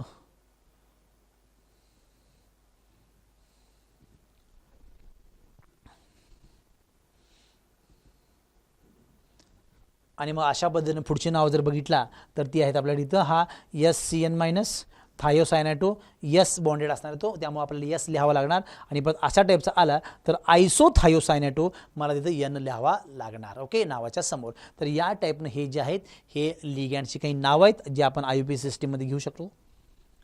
न्यूट्रल लिगँड आल्यानंतर अमोनिया आला तर अमोनियाला आपल्याला कंपल्सरी अमीन असंच लिहायचं आहे. म्हणजे इथंच नावामध्ये स्पेलिंग नोट डाऊन करून घ्या तुम्ही. AMMINE असंच स्पेलिंग आपल्याला हवं. CO जो आला कार्बन मोनॉक्साईड आला तर आपण त्याला कार्बोनिल या नावाने ओळखणार आहे. वॉटर H2 आला तर त्याला आपण ॲक्वा असं म्हणणार आहे. इथिलीन डायअमाइन आला तर आपण त्याला इथिलीन डायअमाइन किंवा इथेन 1,2 डायअमाइन असं या नावानं ओळखणार आहे. IUPAC names of a metal in anionic species. समजा तुमचा जो कॉम्प्लेक्स आहे तो ॲनिओनिक असेल तर त्या मेटलच्या नावामध्ये कोणत्या टाईपचा बदल होतोय तो तुम्हाला बघायचा आहे. तर समजा तुमचा कॉम्प्लेक्स जर कॅटायन असेल किंवा न्यूट्रल असेल तर त्या मेटलच्या नावामध्ये अजिबात बदल करायचा नाही. फॉर एक्झाम्पल क्रोमियम क्रोमियमच ठेवायचा, अल्युमिनियम ॲल्युमिनियमच ठेवायचा, निकेल निकेलच ठेवायचा. पण तुमचा जर कॉम्प्लेक्स ॲनायन असेल तर तुम्हाला त्या मेटलच्या नावामध्ये बदल करावा लागणार. समजा तुमचा कॉम्प्लेक्स ॲनायन आहे तर त्या केसमध्ये आपल्याला ॲल्युमिनियम न लिहिता मला ॲल्युमिनेट म्हणावं लागणार, कोबाल्ट न लिहिता मला कोबाल्टेट म्हणावं लागणार, गोल्डचं नाव इथं आपल्याला युरेट असं यूज करावं लागणार, मँगनीजचं नाव आपल्याला मँगनेट म्हणून यूज करावं लागणार, प्लॅटिनमचं प्लॅटिनेट निगेटिव्ह कॉम्प्लेक्स असताना हे तुम्ही लक्षात ठेवा. क्रोमियम असेल तर क्रोमेट, कॉपर असेल तर क्युप्रेट, आयर्न असेल तर फेरेट, निकेल असेल तर निकेलेट आणि झिंक असेल तर झिंकेट. आता ही झाली निगेटिव्ह कॉम्प्लेक्सची नावं. पण ज्यावेळेस तो तुमचा कॉम्प्लेक्स जो आहे तो ज्यावेळेस पॉझिटिव्ह म्हणजेच काय कॅटोनिक किंवा न्यूट्रल असेल तर तुम्ही आहेत तशीच ती नावं जी आहे तुम्ही तिथं यूज करू शकता. आता या IUPAC साठी आपल्याकडे काही रूल्स आहेत त्या नोमेनक्लेचरमध्ये बघू मग आपण रूल्स कसे येतात. The cation is named first and then anion. आता हा जो आपल्याला पहिला पार्ट हा कॅटायनच लिहिला पाहिजे. इवन तुम्ही आता रेग्युलर तुम्ही बघत असताना केमिस्ट्रीमध्ये कोणताही तुम्ही कंपाऊंड घ्या, कॉपर सल्फेट तुम्ही जर म्हटला कॉपर सल्फेटमध्ये CO आणि S सल्फेट आला आहे. ओके, नंतर तुम्ही अमोनियम हायड्रॉक्साईड म्हटला म्हणजे NaOH म्हटला, पहिला जो पार्ट असतो आपण कायम लिहित असताना कॅटायनच लिहितोय आणि नंतर मी कोण लिहितोय मग ॲनायन. मग आपल्याला तुम्हाला लक्षात ठेवायचं पहिला पार्ट तुम्हाला कॅटायनचाच लिहायचा आहे. A complex cation is named by the naming the ligands and then metal ion. After this the oxidation state of the metal is written in a Roman number within the bracket. Okay, आपल्याला पहिला लिगँडचं नाव लिहायचं आहे, नंतर त्याची oxidation state. Okay, लिगँड्स म्हणजे जर लिगँड्स attach असतील तर पहिला तुमचे लिगँड्स येतील, नंतर तो मेटल येईल आणि त्या मेटलच्या नंतर त्या मेटलची ऑक्सिडेशन स्टेट ती रोमनमध्ये येईल. A complex anion is named by the writing ligands followed by the name of the metal ending with suffix ATE. समजा तुमचा कॉम्प्लेक्स जर ॲनिओनिक असेल तर आपण म्हणतो की आता कॉपर असेल तर मी त्याला क्युपरेट म्हणणार आहे, म्हणजे मला एंडिंगला काय लावायचं आहे ATE लावायचं आहे. ओके, कोबाल्ट असेल तर मला त्याला कोबाल्टेट करायचं आहे. ओके, आयरन असेल तर मला शेवटी त्याला फेरेट म्हणायचं आहे. हे कधी ज्यावेळेस तुमचा कॉम्प्लेक्स ॲनिओनिक असतो त्यावेळी तुम्ही हे यूज करू शकताय. Next, a non-ionic complex is named as a one word. There is no space between the name of ligand metal cation and counter ion. आपल्याकडं असं आहे, फॉर एक्झाम्पल मी जर दिला NI आणि CO 4 टाइम्स दिला, तर याच्यामध्ये बघायला गेलं हा न्यूट्रल कॉम्प्लेक्स आहे. हा न्यूट्रल कॉम्प्लेक्स देत असताना त्याच्या नावाच्या मध्ये कोणताही स्पेस सोडायचं नाही. इथं मी म्हणू शकतो टेट्रा कार्बोनिल निकेल, ओके, 0 असं म्हणू शकतो. इथं कोणत्याही टाईपचा स्पेस तुम्हाला सोडायचा नाही. The ligands are written in alphabetical order respective of charge. लिगॅन्डची संख्या एकापेक्षा जास्त, म्हणजे जर हेट्रोलेप्टिक जर लिगॅन्ड असेल तर आपल्याला अल्फाबेटिकली, फॉर एक्झाम्पल ब्रोमो आणि समजा क्लोरो आला, तर ब्रोमो आणि क्लोरोमध्ये बी इज अ फर्स्ट अल्फाबेटिकलमध्ये ABC मध्ये, त्यामुळे ब्रोमो आपल्याला आधी घ्यायचं आहे. त्याच्यानंतर तुमचा ॲक्वा म्हणजे वॉटर आला किंवा तुमचा परत पुन्हा क्लोरो आला तर ॲक्वाचा A आधी येतो, त्यामुळे आपण त्याला आधी प्रेफर करावं लागणार. म्हणजे अल्फाबेटिकल ऑर्डर आपल्याला सेट करून घ्यायचे आहे. 2 or more identical ligands are named using prefix like di, tri, tetra, penta. समजा लिगॅन्डची संख्या जर जास्त असेल, म्हणजे अमोनिया 2 असेल तर मी डाय म्हणणार आहे, अमोनियाची संख्या 4 असेल मी टेट्रा म्हणणार आहे, 5 असेल तर पेंटा, 6 असेल तर मी हेक्झा असं म्हणणार आहे, मग त्याचं पुढे नाव कंटिन्यू करणार आहे. Okay. The number of polydentate ligand are indicated by the using prefixes like bis, tris, tetrakis. जे बायडेंटेड लिगॅन्ड्स असतात त्यांच्या नावामध्येच समजा ऑलरेडी जर for the ethylene diamine सुरुवातीला नावामध्ये डाय आला ना, त्यामुळे परत पुन्हा मी डाय यूज करू शकत नाही. जर टॉईस असेल तर, जर टॉईस आला तर मी त्याला मी म्हणणार आहे बिस, थ्राईस आला तर मी मला त्याला म्हणणार ट्रिस, त्याचा 4 टाइम्स आला मी त्याला टेट्राकिस म्हणू शकणार आहे. ओके. तर आपल्याकडं काही जे कॉम्प्लेक्स आहेत त्यांची नावं जे तुम्ही बघू शकताय. सो फर्स्ट बघा, हा जो आहे हा आता तुम्हाला कळाला की मेटलला या कॉम्प्लेक्सला पॉझिटिव्ह चार्ज असल्यामुळे हा कॅटोनिक कॉम्प्लेक्स आहे. त्याच्या मेटलच्या नावामध्ये बदल करायचा नाही, कॉपरचं कॉपरच ठेवणार आपण. ओके. पण नाव लिहित असताना आपण पहिला केलं तो लिगॅन्ड. लिगॅन्ड कसं आहे बघा, सो 4 आहेत अमोनिया म्हणताना टेट्रा आला, टेट्रा अमीन, स्पेलिंग खूप इम्पॉर्टंट आहे, AMMIN, टेट्रा अमीन. आता कॉपरच्या नावामध्ये चेंज होणार नाही कारण हा कॉम्प्लेक्स जो आहे तो कॅटोनिक कॉम्प्लेक्स आहे. सो टेट्रा अमीन कॉपर, त्याची ऑक्सिजन 2 आली आणि मग चार्ज असल्यामुळे त्याला मी आयन असं नाव म्हणणार आहे. समजा चार्ज नसता तर मी आयन म्हटलं नसतं. ओके. फक्त 2 इथपर्यंत मी थांबलो असतो, किंवा जो काय पार्ट येईल तो चार्ज आला तर त्याला आयन म्हणायचं, भले तो निगेटिव्ह असू दे किंवा पॉझिटिव्ह असू दे. चार्ज नसेल तर आयन वर्डिंग अजिबात लिहायचं नाही आहे. नेक्स्ट परत पुन्हा इथं काही आपल्याकडे नावं शॉर्टलिस्ट करून दिली आहेत बघा. आता बघा इथं परत पुन्हा हे आपल्याकडे हेट्रोलेप्टिक लिगॅन्ड्स आहेत, हे सुद्धा हेट्रोलेप्टिक लिगॅन्ड्स आहेत कारण लिगॅन्डची संख्या एकापेक्षा जास्त आहे.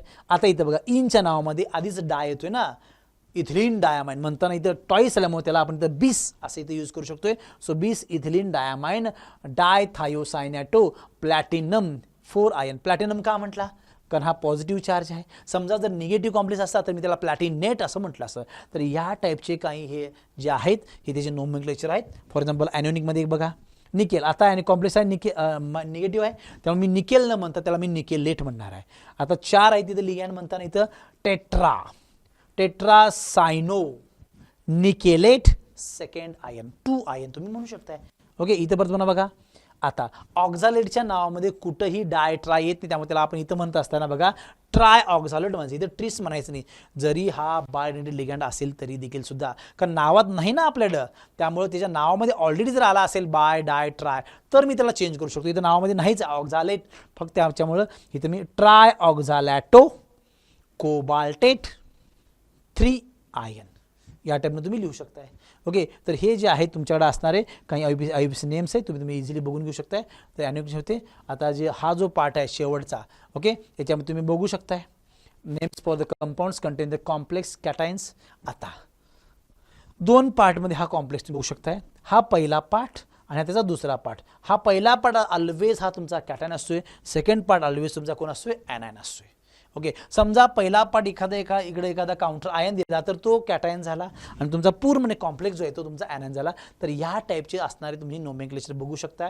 याच्यावरून तुम्हाला एखादा सिंपल कॉम्प्लेक्स दिला जातोय आणि त्या सिंपल कॉम्प्लेक्सचं बोर्डासाठी आपल्याला 2 किंवा 1 मार्कासाठी तुम्हाला त्याची ऑक्सिडेशन स्टेट काढा, इफेक्टिव्ह ॲटॉमिक नंबर काढा, किंवा परत पुन्हा तुम्हाला विचारू शकतात की हा होमोलेप्टिक आहे की हेट्रोलेप्टिक आहे, की परत पुन्हा तुम्हाला त्याचं IUPAC नोमेनक्लेचर करा असं सुद्धा म्हणतील. तर या टाईपचे सोपे क्वेश्चन्स इथं जनरेट होऊ शकतात, ते तुम्हाला बघायचे आहेत. तर बघा परत पुन्हा आता जस्ट मी म्हटलं होतं बघा, हा जर इथं आला तर हा झाला पहिला पार्ट, त्यामुळे तो तुमचा झाला कॅटायन. आता तुमचा जो कॉम्प्लेक्स आहे तो तुमचा कॉम्प्लेक्स ॲनायन पडतोय. त्यामुळे या टाईपनं तुम्ही लक्षात ठेवायचं आहे. तर हे जे काही IUPAC नेम्स आहेत ते तुम्हाला एकदा तुम्ही रेफर करून ठेवा, जेणेकरून तुम्हाला बोर्डाला इम्पॉर्टंट ओके असेल यूज करता येईल. तर या टाईपचे काही कॉम्प्लेक्सची नाव आहेत ते तुम्ही बघू शकताय. हे न्यूट्रल कॉम्प्लेक्स आहेत, ह्यांना कुठंच काय चार्ज नसतो, त्यामुळे आहे ॲज इट इज, कुठेही स्पेस न ठेवता तुम्हाला लिहायचं आहे. सो फॉर एक्झाम्पल हा जो आहे आता नायट्रो आणि हा अमीन, अमीनमध्ये पहिला अमीन येतो नंतर नायट्रो येतो म्हणताना ट्राय. सो इथं आपण बघायला गेला तर इथं ओके, तर इथं हा 4 पाहिजे त्यांच्या म्हणण्यानुसार, त्यामुळं okay. So tetra amine tri nitro cobalt 3, tetra म्हटलं इथं 4 पाहिजे ना, त्यामुळे तुम्ही 4 करून घेतला. इथं पेंटा कार्बोनिल आयरन 0, या टाईपनं नावामध्ये चेंज करायचं नाही आपल्याला, का कारण तो कॅटोनिक कॉम्प्लेक्स आहे. तर या टाईपने तिची नाव आहेत ती तुम्ही लक्षात ठेवू शकताय. तर आपला नेक्स्ट पॉईंट आहे isomerism in coordination compounds. Isomerism तुम्हाला माहिती असणार आहे की याच्यामध्ये जो फॉर्म्युला असतो तो फॉर्म्युला सेम असतो, फक्त जी अरेंजमेंट असते ती डिफरंट असते. तर आपण बघू शकतोय आपल्याला 2 टाईपचे इथं आयसोमेरिझम आपल्याला बघायचं. एक आहे पहिला स्टेरिओ आयसोमेरिझम आणि दुसरा जो आहे स्ट्रक्चरल ऑर कॉन्स्टिट्यूशनल आयसोमेरिझम. सोप्या भाषेमध्ये तुम्ही त्याला स्ट्रक्चरल आयसोमेरिझम म्हणू शकता. स्टेरिओ आयसोमेरिझममध्ये येणारा जो पार्ट आहे, compounds have the same molecular formula but different special arrangement of ligands around the central metal atom is called as a stereo. म्हणजेच काय अरेंजमेंट जी असते ती खूप वेगळी असते थोडीशी, त्यामुळे त्याला आपण म्हणतोय स्टेरिओ आयसोमेरिझम. आणि त्या स्टेरिओ आयसोमेरिझममध्ये आपल्याकडे 2 पार्ट आहेत. एक आपण म्हणतोय ओके जॉमेट्रिकल आयसोमर्स और डायस्टेरिओमर्स आणि दुसरा जो आहे ऑप्टिकल आयसोमर और एनॅन्चोमर्स. तर या टाईपचे आपल्याला बघायचे आहेत. हे टाईपचे बघत असताना आपण फर्स्ट जो आहे आपल्याला जॉमेट्रिकल आयसोमेरिझम. या जॉमेट्रिकल आयसोमेरिझममध्ये बघत असताना so geometrical isomerism have a non super imposable mirror images. It's common in compound with coordination number 4 and 6. Complex with coordination number 4 have a square planar and tetrahedral. इथं बघत असताना मी तुम्हाला मगाशी सांगितलंय coordination number 4 आणि coordination number 6 साठीच आपल्याकडे फक्त स्टडी आहे. 4 असेल तर तो टेट्राहायड्रल किंवा स्क्वेअर प्लेनर असतो आणि 6 असेल तर तो ऑक्टॅहायड्रल असतोय. तर या केसमध्ये तुम्ही बघू शकताय कोऑर्डिनेशन नंबर 4 आल्यानंतर आपल्याला काय करायचं आहे. So tetrahedral complex does not show the geometrical isomerism because all ligands at equidistance to one another. Geometrical isomerism is present in a square planar complex. आता कोऑर्डिनेशन नंबर जर 4 आला आणि जर तुम्हाला जॉमेट्रिकल आयसोमेरिझम जर त्यांनी विचारले तर फक्त एवढं लक्षात ठेवायचं तुम्हाला की स्क्वेअर प्लेनर कॉम्प्लेक्स वालाच हा जो आहे हा जॉमेट्रिकल आयसोमेरिझम शो करू शकतोय. ओके, तर इथं टेट्राहायड्रलचं नाव घ्यायचं नाही आपल्याला. ओके, तर आपण बघू शकतोय पुढच्या केसमध्ये जाऊया.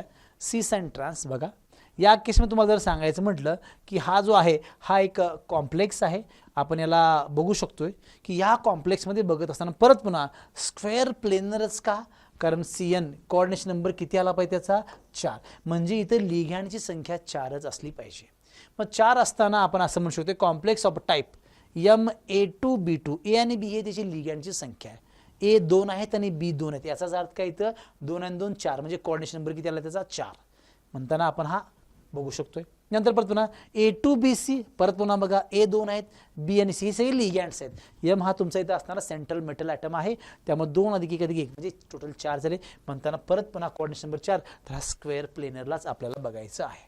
ओके, तर आपण बघू शकूया.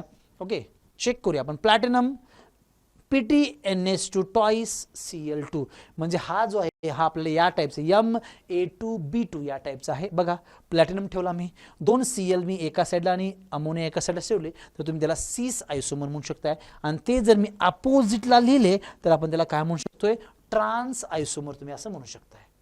ओके, त्यामुळे cis and trans these are the geometrical isomer तुम्ही म्हणू शकताय. आणि जर समजा ऑप्टिकल आला तर तुम्ही त्याला D आणि L पेअर म्हणू शकता, काय अडचण नाही. नेक्स्ट आहे बघा आपल्याकडं परत पुन्हा NH3SO2Cl2.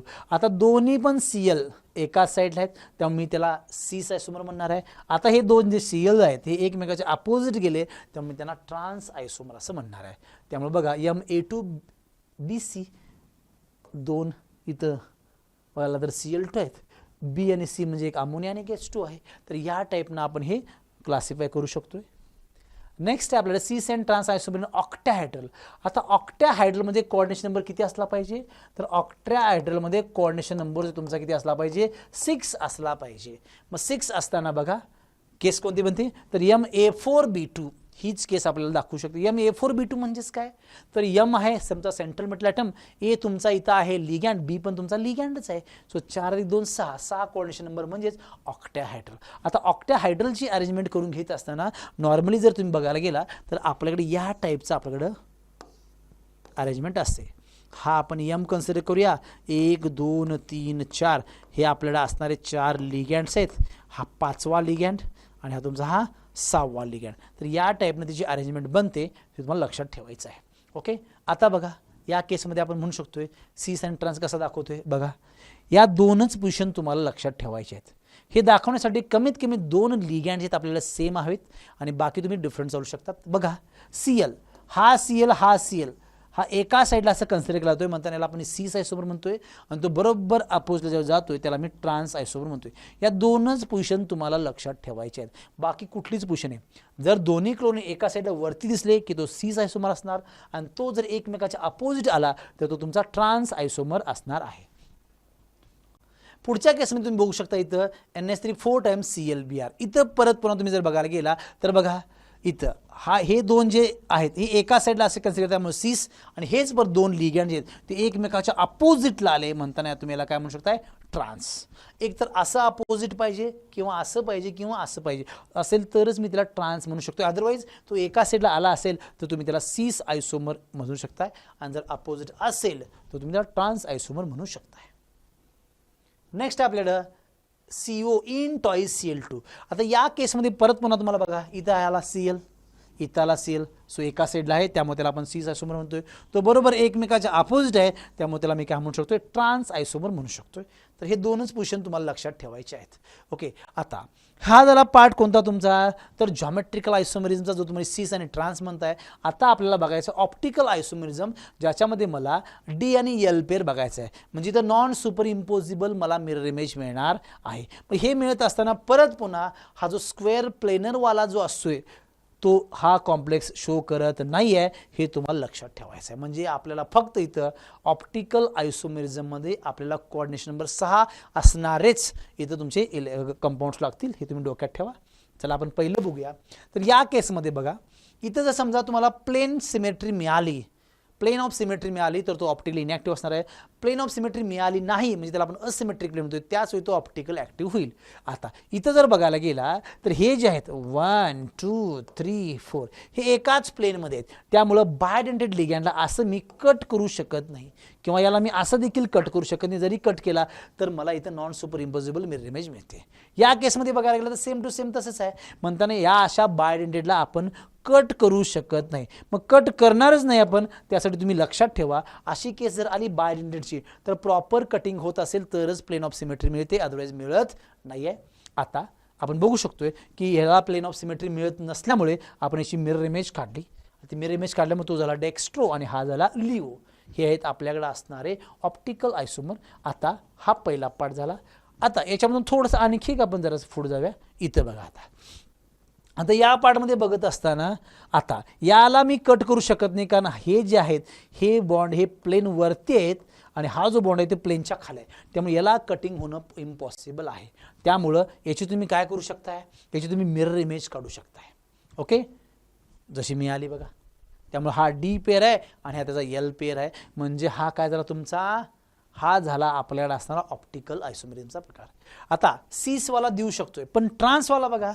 आता हे चारीच्या चारी बॉन्ड एकाच प्लेनवरती आहेत, म्हणताना या मोलिक्युलला मी असा कट करू शकतोय.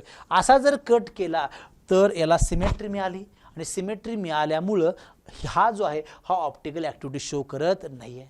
त्यामुळे सीसवाला जो आहे तो इथं ऑप्टिकल ॲक्टिव्हिटी शो करतोय आणि ट्रान्सवाला जो आहे इथं ऑप्टिकल ॲक्टिव्हिटी शो करू शकत नाही आहे. त्यामुळं याचे असे 2 फॉर्म्स बनतात. त्यामुळे तुम्हाला कंपल्सरी 2 Cl इथं आहेत म्हणजे सीस फॉर्म आहे आणि हा Cl एकमेकाच्या अपोजिट म्हणजे ट्रान्स फॉर्म आहे. ट्रान्स फॉर्मवाला ऑप्टिकल इनॅक्टिव्ह आहे, सीसवाला ऑप्टिकल ॲक्टिव्ह आहे, हे तुम्हाला लक्षात ठेवायचं आहे. नेक्स्ट आहे आपल्याला स्ट्रक्चरल आयसोमेरिझम. म्हणजेच इथं परत पुन्हा फॉर्म्युला तुमचा सेम असणार आहे, फक्त अरेंजमेंट जी आहे ती वेगवेगळी असणार आहे. तर या स्ट्रक्चरल आयसोमेरिझममध्ये आपण बघू शकतोय पहिला आहे आपल्याकडं आयोनायझेशन आयसोमेरिझम, दुसरा आहे आपल्याकडं हायड्रेटेड आयसोमेरिझम, तिसरा आहे लिंकेज आयसोमेरिझम आणि चौथा आहे कोऑर्डिनेशन आयसोमेरिझम. तर हे आपल्याकडे असणारे स्ट्रक्चरल आयसोमेरिझमचे प्रकार आहेत. सो हियर आयोनायझेशन आयसोमेरिझममध्ये सिंपल गोष्ट आहे. It is due to the exchange of a counter ions with the ligand present inside the coordination sphere. They are different ions in a solution. बघा हे पण एक्झाम्पल बघत असताना फॉर्म्युला सगळा as it is same आहे. पहिलं check करून घेतलं आपण. आता इथं आयोनायझेबल पार्ट आहे तुमचा SO4 आणि इथं तुमचा आयोनायझेबल पार्ट आहे ब्रोमीन. म्हणजेच काय तर या लिगँडचं तुम्ही एक्सचेंज केला फक्त, त्यामुळं त्या लिगँडच्या फक्त एक्सचेंजने तुमचा आयोनायझेबल होणारा आयन बदलला गेला आहे.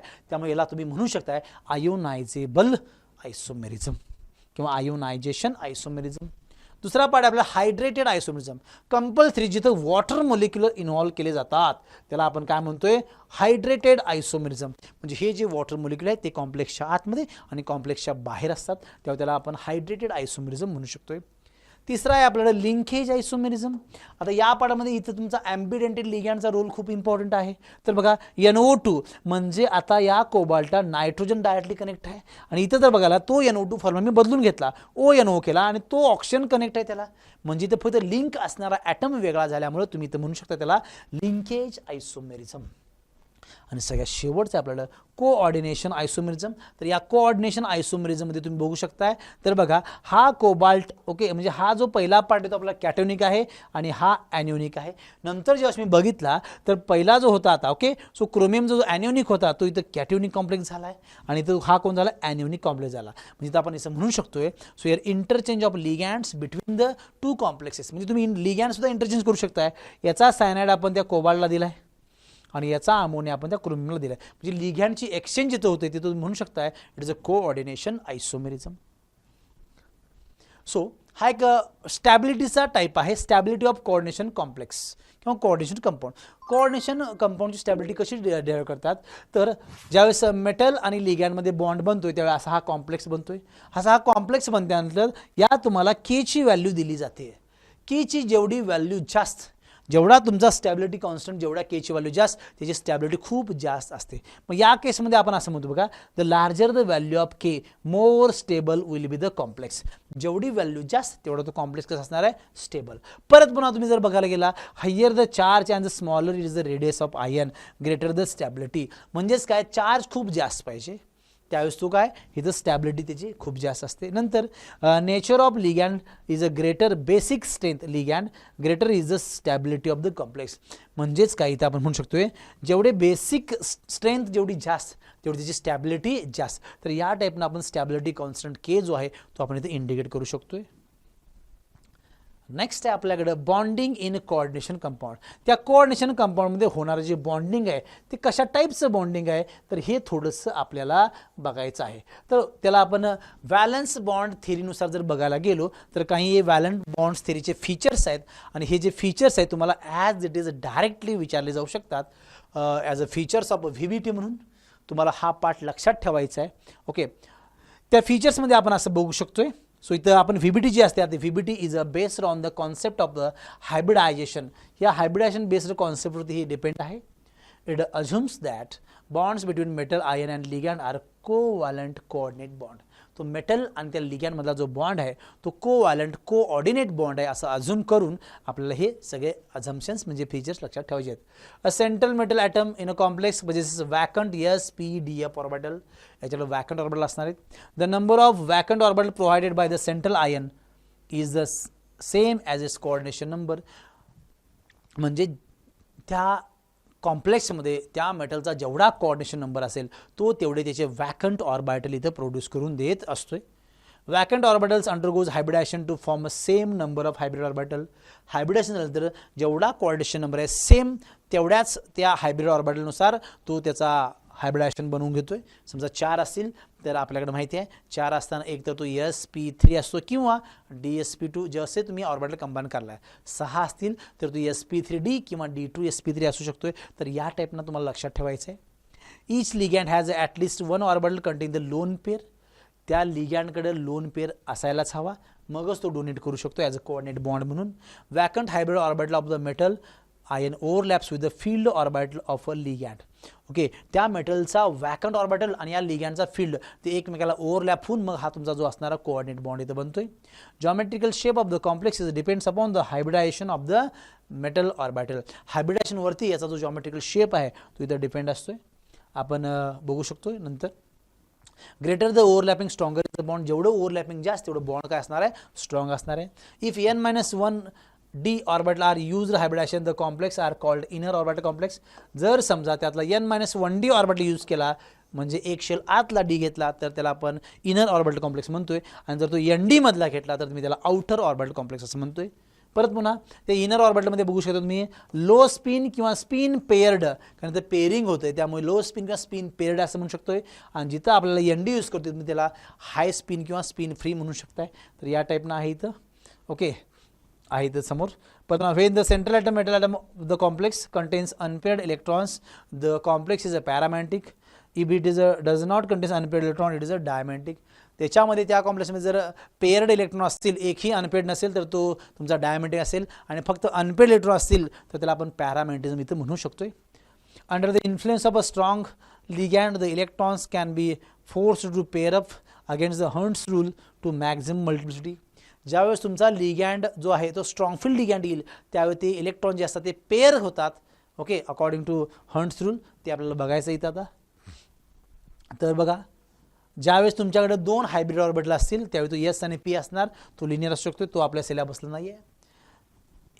3 हायब्रिड ऑर्बिटल असताना sp2 असतोय, हा पण आपल्या सिलेबसला नाही. तर आपल्या सिलेबसला असले sp3 4 coordination number, square planar dsp2 4 coordination number आणि 6 कोऑर्डिनेशन नंबर असताना एक तर d2 sp3 किंवा sp3 d2. आता हा जो आहे याला म्हणतोय आपण इनर ऑर्बिटल कॉम्प्लेक्स, आणि असा जर आला d2 बाहेर आला तर त्याला आपण आउटर ऑर्बिटल कॉम्प्लेक्स असं म्हणू शकतोय. आपण बघतोय ऑक्टाहायड्रल कॉम्प्लेक्स. तर VBTचे हे 4 एक्झाम्पल्स आहेत, मोस्ट इम्पॉर्टंट आहेत. तुमच्या बोर्ड एक्झामसाठी 3 मार्काचा जो क्वेश्चन आहे तो इझिली बनू शकतोय. आणि हा जर क्वेश्चन बनला तर तुम्हाला पूर्णपणे डिस्क्रिप्टिव्ह याचा आन्सर द्यायचा आहे, जेणेकरून तुम्हाला इथं आउट ऑफ आउट मार्क्स मिळतील. ओके, त्यातला पहिला जो आहे ऑक्टाहायड्रल कॉम्प्लेक्स कसा ओळखायचा, त्याचा कोऑर्डिनेशन नंबर आपल्याला दिसला बघा 6 आहे. ओके, तर या केसमध्ये आपल्याला असा कॉम्प्लेक्स दिला गेल्यानंतर तर ॲटॉमिक नंबर 27 कोबाल्ट सगळ्यांनाच माहीत आहे. ऑक्सिजन स्टेट तुम्ही कशी कॅल्क्युलेट करू शकताय. अमोनिया बघायला गेला तर हा तुमचा न्यूट्रल लिगॅंड असल्यामुळे त्याचा चार्ज 0, त्यामुळे जो चार्ज कॉम्प्लेक्स आहे तोच तिची ऑक्सिजन स्टेट असणार आहे, त्यामुळे तो +3 आला. लिगॅंडमध्ये अमोनिया हा जो आहे हा स्ट्रॉंग फील्ड लिगॅंड म्हणून काम करतोय, आणि इलेक्ट्रॉनिक कॉन्फिगरेशनमध्ये आपल्याला मग CO आणि CO2 प्लस CO आणि CO3 लागणार आहे, तुम्ही लक्षात ठेवा. सो कोबाल्टची ऑक्सिजन स्टेट सगळ्यांना माहिती आहे. ओके, तर 3d7 4s2 तुम्ही इझिली पहिल्यापासून लिहून येऊ शकता, पण आपल्याला हाच पार्ट इम्पॉर्टंट आहे. ओके, शेवटचा पार्ट. ओके, इथला जो पार्ट आहे तोच. नंतर कोबाल्ट 3+ जर मी म्हटला, ओके, तर हा पार्ट आपण तोपर्यंत स्किप करून टाकूया. ओके, इथलं जर हा पार्ट नको आहे मला. ओके, तर बघायला गेलो तर कोबाल्ट 3+ यसमध्ये 2 इलेक्ट्रॉन गेले, आणि यातला म्हणजे हा 3d6 4s 0 झाला. आता म्हणजे आपण हा 6 इलेक्ट्रॉन या पद्धतीने भरू शकतोय. पण इथं भरत असताना परत तुम्हाला बघा आपल्याकडे टोटल जे आहे त्याचे पुढचा त्याचा 4s आणि 4p जो आहे तो वॅकंट असतो, तो आपण आहे ॲज इट इज दिला. इथं कसं आहे बघा, so in presence of a strong field ligand ammonia. Ammonia हा स्ट्रॉंग फील्ड लिगॅंड असल्यामुळं हे जे इलेक्ट्रॉन्स आहेत हे इलेक्ट्रॉन पेअर करण्यात, आणि हे पेअर जे आहेत ते पुढच्या स्टेपमध्ये आपण पेअर करून घेतले बघा. ते जे 3 इलेक्ट्रॉन्स, ओके 4 1 2 3 4 याला आपण इकडे पेअरिंगला आणल्यामुळं हा पेअर इथं झाला, हा पेअर इथं झाला, त्यामुळे इथं आपल्याकडे 2 बॉक्स रिकामे पडले. 2 बॉक्स म्हणजे हा झाला तुमचा D2, हा झाला तुमचा S, आणि हा झाला तुमचा P. इथं जर बघायला गेला तर हा 4s आहे, हा 4p आहे, आणि हा तुमचा 3d आहे. म्हणजे n-1d आपण त्याला म्हणू शकतोय. n-1d असल्यामुळे हा तुमचा इनर ऑर्बिटल कॉम्प्लेक्स आहे. ओके, हे तुम्ही लक्षात ठेवायचं. D2 sp3 हायब्रिडेशन येते, आणि नंतर परत पुन्हा ज्यावेळेस हा लिगॅंड जो आहे आपले 2-2 इलेक्ट्रॉन डोनेट करतोय तर अशा टाईपनं हे पूर्णपणे जे बॉक्स आहे ते भरले जातात, हे तुम्हाला तिथं सांगून द्यायचं आहे, लक्षात ठेवा. ओके, तर या टाईपनं तुम्ही सांगू शकता ह्याचं जे हायब्रिडेशन आहे ते D2 sp3 हायब्रिडेशन येते, हे तुम्हाला दाखवून द्यायचं आहे. तर सिमिलर वे तुम्ही बघायला गेला तर त्याचा पुढचा जो पार्ट आहे आल्यानंतर हा ऑक्टाहायड्रल हे आपल्याला माहिती आहे, त्यामध्ये स्ट्रक्चरसुद्धा तुम्हाला ड्रॉ करावं लागणार आहे. हे अशा टाईपचं स्ट्रक्चर बनते, कोबाल्टमध्ये ठेवायचं, आणि जे 6चे 6 जे लिगॅंड्स आहेत ती तुम्हाला अटॅच करून दाखवायचे आहेत. तर दुसरा कॉम्प्लेक्स आहे आपल्याला COF6. तिथं तुमचा अमोनिया लिगँड असल्यामुळे तो स्ट्रॉंग फील्ड होता. इथं फ्लोरीन लिगँड हा वीक फील्ड आहे, त्यामुळे हे इलेक्ट्रॉन पेअर होणार नाहीत. पेअरिंग न झाल्यामुळे मला याचे 6 जे ऑर्बिटल वॅकंट ऑर्बिटल मला पुढचे यूज करावे लागतील. म्हणताना 4s आहे, हा 4p आहे, आणि आता मला 4dचा घ्यावा लागणार, म्हणजे याला म्हणता आपण ND. आणि ND आल्यामुळे हा तुमचा आउटर ऑर्बिटल कॉम्प्लेक्स बनतोय. आणि शेवटी हे सगळं आपल्याला फिलअप करून दाखवायचं आहे. अनपेड इलेक्ट्रॉन शिल्लक राहिल्यामुळे हा पॅरामॅग्नेटिझम असतोय. तिथं अनपेड इलेक्ट्रॉन नसल्यामुळे जो मगाचा कॉम्प्लेक्स होता तो तुमचा डायमॅग्नेटिक कॉम्प्लेक्स होता. आता बघा, ओके, हे सगळं फिलअप करून घेतलं आहे. आता फिलअप करून घेतल्यानंतर हे जे 4 अनपेड इलेक्ट्रॉन असल्यामुळं इथं आपण काय म्हणू शकतोय, so it is a paramagnetic complex. Okay, तर या टाईपनं तुम्हाला लिहायचं आहे. आणि सगळ्यात शेवटी परत पुन्हा आपल्याला हे स्ट्रक्चर असं ड्रॉ करून दाखवायचं आहे. तर असं कंप्लीट केल्यानंतर तुम्हाला इथं बोर्डाचे तुमचे 3 किंवा 4 मार्कासाठी जो क्वेश्चन येतो ते मिळेल. ऑक्टॅहायड्रलचे आपल्याला 2 एक्झाम्पल आहेत, टेट्राहायड्रलसाठी आपल्याला 2च एक्झाम्पल आहेत. असे टोटल 4 एक्झाम्पल आहेत. हा परत पुन्हा तुमचा Cl हा वीक फील्ड लिगँड आहे. हा weak field ligand step by step तुम्हाला हे करायचं आहे. बघा, ॲटॉमिक नंबर काढायला माहिती आहे आपल्याला, नंतर ऑक्सिजन स्टेट काढायचे, लिगँड कसा बघायचा आहे, आणि नंतर Ni2+. म्हणजे आपल्याला शेवटचा हा जो पार्ट आहे हा पार्ट खूप इम्पॉर्टंट आहे. सो Ni2+ म्हटलं 3d8 4s2. हा 4s2 मध्ये Ni2+ मध्ये हा s मधले 2 इलेक्ट्रॉन गेले, 3d8 केस आहे. या 3d8 मध्ये जर तुम्ही बघायला गेला तर ही 3d8 केस आहे. 8 इलेक्ट्रॉन भरलेत बघा, 5 6 7 8, 1 1 एकदा भरत झाला तर 6 7 8. आता हे जे 2 इलेक्ट्रॉन मी पेअर करू शकत नाही का, कारण क्लोरीन हा माझा वीक फील्ड लिगँड आहे, त्यामुळे आहे तसेच ठेवायचे त्याला. म्हणून आपल्याला पुढचे ऑर्बिट यूज करावे लागणार. पण तुमचा S आणि 4 आहे, त्यामुळे हा तुमचा S आणि हा तुमचा P. आपल्याला 4च ऑर्बिटलची गरज आहे, म्हणताना हा sp3, कारण कोऑर्डिनेशन नंबर इथं 4 आहे. ओके, तर या टाईपनं तुम्ही सांगू शकताय. आणि सगळ्यात शेवटी आपल्याला हा त्याचा 4 असताना टेट्राहायड्रल नेचर असते हे तुम्हाला दाखवायचं आहे. पुढे गेलो तर आपल्याला बघा, आता हा जो लिगँड आहे हा लिगँड आला आपला स्ट्रॉंग फील्ड लिगँड आला. स्ट्रॉंग फील्ड आल्यामुळे इथं आपल्याला काय करायला पेअर करावं लागणार आहे. आणि जर मी याला पेअरिंगमध्ये घेऊन गेलो तर हा बॉक्स माझा रिकामा पडतोय. आणि रिकामा जो बॉक्स आहे तो इथं दिसला बघा, हा रिकामा बॉक्स. आणि परत पुन्हा हे आपल्याला असणार, हे असे टोटल लागतात. म्हणजे हा तुमचा D आहे, हा S आहे, आणि Pचे 2 आहेत, म्हणताना आपल्याला DsP2 म्हणू शकतो, ज्याचा कोऑर्डिनेशन नंबर 4 असल्यामुळे हा स्क्वेअर प्लेनर ही त्याची जॉमेट्री शो करतोय. त्यामुळे परत पुन्हा शेवटी आपल्याला स्क्वेअर प्लेनरचं स्ट्रक्चर काढायचं आहे आणि आपल्याला हे एंड करायचं आहे. तर या टाईपचं तुम्हाला लक्षात ठेवा. VBTचे जे लिमिटेशन्स आहेत ते 1 किंवा 2 मार्कासाठी पडू शकतात. It does not explain the strong field and weak field nature of ligand. हा जो VBT आहे तो स्ट्रॉंग फील्ड आणि वीक फील्ड जे लिगँडचं नेचर आहे तो एक्सप्लेन करू शकला नाही. It does not explain the colour of the coordination compounds. Coordination कंपाऊंडचे कलरसुद्धा तो एक्सप्लेन करू शकला नाही, म्हणजे त्याच्यासोबत कमेंट केली नाही. Structure predicted from VBT always not match with the structure determined from the experiment.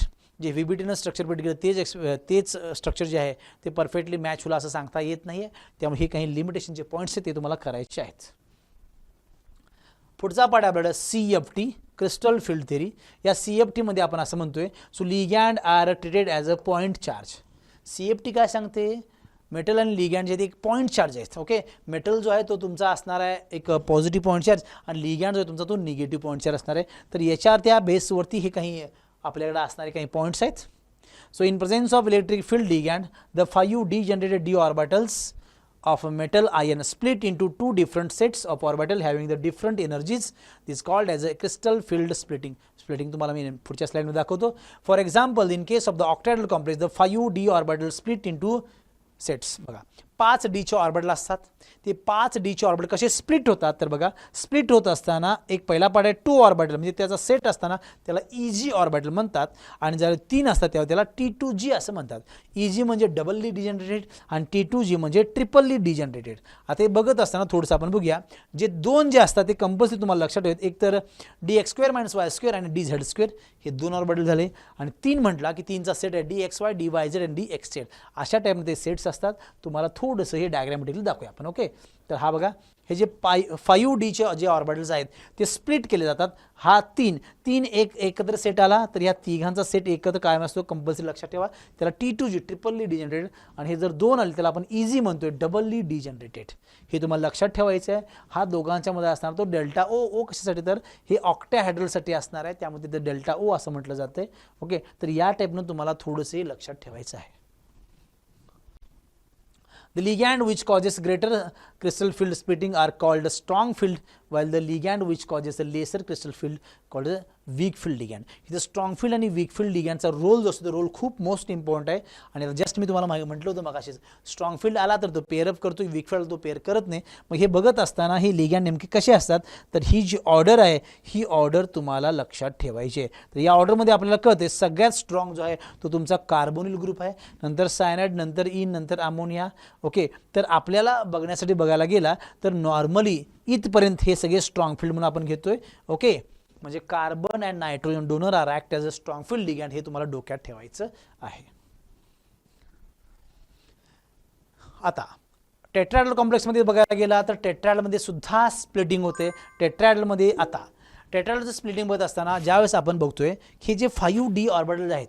Okay, tetrahedral स्प्लिटिंगमध्ये बघत असताना जर हे टेट्राहेड्रल मी बघायला गेलो तर ही तर बॉक्सची संख्या बदलते. मग अशी ऑक्टॅहेड्रलमध्ये 3 बॉक्स खाली होते, 2 बॉक्स वरती होते, आणि टेट्राहेड्रलमध्ये आता 2 बॉक्स खाली आणि 3 बॉक्स वरती. तर बॉक्सची संख्या खूप मोस्ट इम्पॉर्टंट आहे. जर तुमचा ऑक्टॅहेड्रल कॉम्प्लेक्स आला तर तुमचे जे वरती असणारी बॉक्सची संख्या 2, खाली असणारी 3 असते. आणि जर टेट्राहेड्रल कॉम्प्लेक्स आला तर वरती असणारी बॉक्सची संख्या 3 असते आणि खाली येणाऱ्या बॉक्सची संख्या 2 असते. तर मग लक्षात कसं ठेवायचं तर बघा, ओके, समजा हे 5 डिजनरेटेड ऑर्बिटल्स आहेत, जस्ट मी स्प्लिट करतोय. सो टेट्रा, ओके, नावामध्ये टेट्रा, टी फर्स्ट आहे ना, सो टी फॉर 3.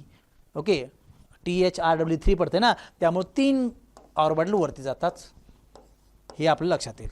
आणि ऑक्टॅमध्ये आपण म्हणलो TW2, त्यावेळेस ऑक्टॅमध्ये TW2 मध्ये ओ आल्यामुळे इथं आपण म्हणू शकतो की 2 ऑर्बिटल इथं वरती न्यायचे आहेत. ओके, त्यामुळे हे लक्षात ठेवायला तुम्हाला इझी जाईल. टेट्राहेड्रल म्हटला की 3 बॉक्स वरती 2 बॉक्स खाली, आणि ऑक्टॅहेड्रल म्हटला की 2 बॉक्स वरती 3 बॉक्स खाली, हे तुम्हाला लक्षात ठेवावं लागणार. Okay, distribution of d electrons in T2g and Eg orbital in octahedral complex and tetrahedral complex distribution कसं असते बघा. ओके, ज्यावेळेस आपण इलेक्ट्रॉनचं डिस्ट्रीब्युशन करणार आहे तर या टाईपचं तुम्हाला डिस्ट्रीब्युशन दिसणार आहे. का? कारण ह्याच्यामध्ये बघायला गेला, इमॅजिन करा तर आपल्याकडे इलेक्ट्रॉनची संख्या अशी असताना, ओके, आपण डिस्ट्रीब्यूट कसं करू शकतोय. आता T2g 1 2 3 Eg 4 5, नंतर पहिला आपण जर वीक फील्ड लिगँड असेल तर 1 बाय 1 एक एक भरत जाणार आहे आपण, आणि परत पुन्हा आपण तिथे मग पेअरिंग करत येणार आहे. अशा टाईपनं आपण 10 इलेक्ट्रॉन्स तिथे भरणार आहे. ओके, आपण बघूया एखाद्या पर्टिक्युलर याच्यामध्ये. आणि ज्यावेळेस in case of strong field असेल तर आपल्याला पहिल्यांदा तो खालचा जो बॉटमचा असणार तुमचा, फॉर एक्झाम्पल आता ऑक्टॅहेड्रल जर मी म्हटला तर खाली आपल्याला येतात 3 बॉक्स, तो T2g आपल्याला पूर्णपणे भरून घ्यावं लागणार आणि मग मला इझीमध्ये पोचावं लागणार. तर त्या एक्झाम्पल थ्रू तुम्हाला थोडंसं घेऊन जाऊया आपण. ओके, तर त्या एक्झाम्पलमध्ये आय थिंक मला वाटतं तुम्हाला ज्यावेळेस आता फॉर एक्झाम्पल मी तर सांगू शकतो बघा, स्प्लिटिंग आपण असं करूया. आता मी तर बॉक्सेस काढून दाखवतो तुम्हाला मी, जेणेकरून तुम्हाला थोडीशी आयडिया येईल. बघा, ज्यावेळेस वीक फील्ड लिगँड असतोय तर मी कसं करतोय बघा, हा असता आपल्याकडे Eg आहे आणि हा तुमचा T2g आहे. ऑक्टॅहेड्रल केसमध्ये वीक फील्ड लिगँड आला तर 1, ओके, तर आपल्याला 1 2 3 4 5 हे 1 बाय 1 भरून मग 6 7 8 9 10 असं वीक फील्ड लिगँडच्या केसमध्ये आपल्याला भरावं लागतं. पण ज्यावेळेस स्ट्रॉंग फील्ड लिगँड येणार आहे, ओके, तर ही जी केस आहे ही केस आपण टेट्राहेड्रलसाठी आपण अशी भरू शकतोय, कारण टेट्राहेड्रलमध्ये 3 बॉक्सेस हे वरती असतात. समजा आपण जर ऑक्टॅहेड्रलसाठी भरायचं म्हटलं ते सुद्धा मी भरू शकतो, पण वीक फील्ड असेल तर सिंगल इलेक्ट्रॉन भरायचे. आणि समजा जर स्ट्रॉंग फील्ड असेल तर सुरुवातीला पहिल्यांदा तुम्ही हा खालचे बॉक्स सगळे भरून घ्या आणि त्याच्यानंतर तुम्ही वरती बॉक्स भरून घ्या. तर या टाईपनं तुम्हाला हे जे इलेक्ट्रॉन्स आहेत करायचे ठेवा. तर CFTचे काही लिमिटेशन्स आहेत. CFT consider only the metal ion in d orbital, gives no consideration to the other orbital such as S and P. इथं S and Pचं ऑर्बिटलचं कन्सिडरेशन तर घेतलं जात नाही आहे. Consider only the ionic bond between the metal and ligand, इथं फक्त आयोनिक बॉन्डच कन्सिडर केला जातो. VBTमध्ये कोव्हॅलंट बॉन्ड आहे तर CFTमध्ये आयोनिक बॉन्ड हा इथं कन्सिडर केला जातो, तुम्ही लक्षात ठेवा. It cannot explain why the some ligands are strong and why weak. हा एक्सप्लेन करू शकला नाही की काही लिगँड्स वीक आहेत आणि काही लिगँड्स स्ट्रॉंग आहेत, हे आपण कसं क्लासिफाय करू शकतोय.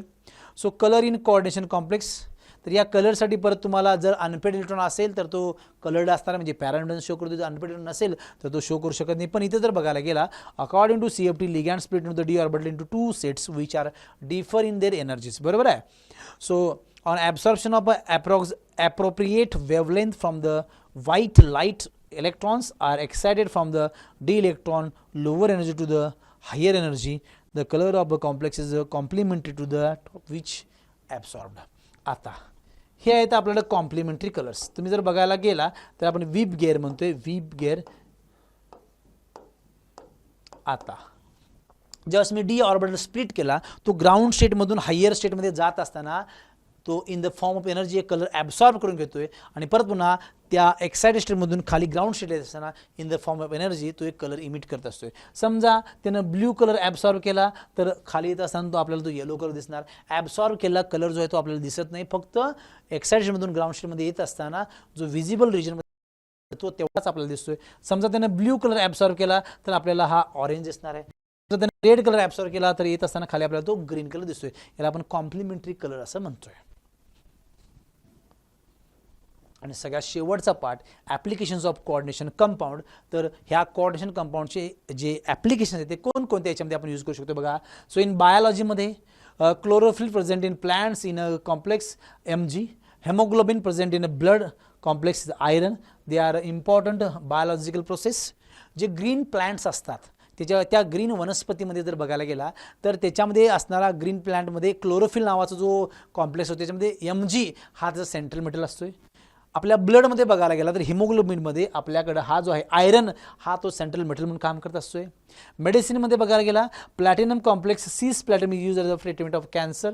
सिस प्लॅटिनम जो आहे तो कॅन्सरच्या ट्रीटमेंटसाठी यूज केला जातोय. EDTA use for treatment of lead poisoning. Lead पॉयझनिंगच्या केसमध्ये EDTAचा यूज केला जातोय. To estimate hardness of water. जे हार्ड वॉटर म्हणजे आपण सॉफ्ट वॉटर जे म्हणतोय, हार्ड वॉटरमध्ये आपल्याकडे जर बघायला गेला Ca2+ आणि Mg2+, ओके, हे जे कंटेंट्स असतात, ओके, त्याच्यातून आपल्याला हार्डनेस काढू शकतोय. हार्डनेस काढण्यासाठी आपल्याला EDTA forms complex with these ions. It is use to estimate the hardness of water. त्या पाण्याचा हार्डनेस काढण्यासाठी ह्या EDTAचा यूज केला जातोय. आणि लास्ट इलेक्ट्रोप्लेटिंग. सायनाइड कॉम्प्लेक्स बघा हा KAgCN2, KAuCN2, okay, find applications in electroplating. इलेक्ट्रोप्लेटिंगमध्ये याचे यूज केले जातात. आता या कोऑर्डिनेशन कंपाऊंडमध्ये तुम्ही बघायला गेला तर भरपूर काही असं आहे की बाबा इझिली तुम्हाला रन होण्यासारखं आहे, पडण्यासारखं आहे. त्यामुळे नक्की तुम्ही हा व्हिडिओ बघा. या व्हिडिओमधून तुम्हाला 100% याचा बोर्डाला फायदा होईल. Thank you so much.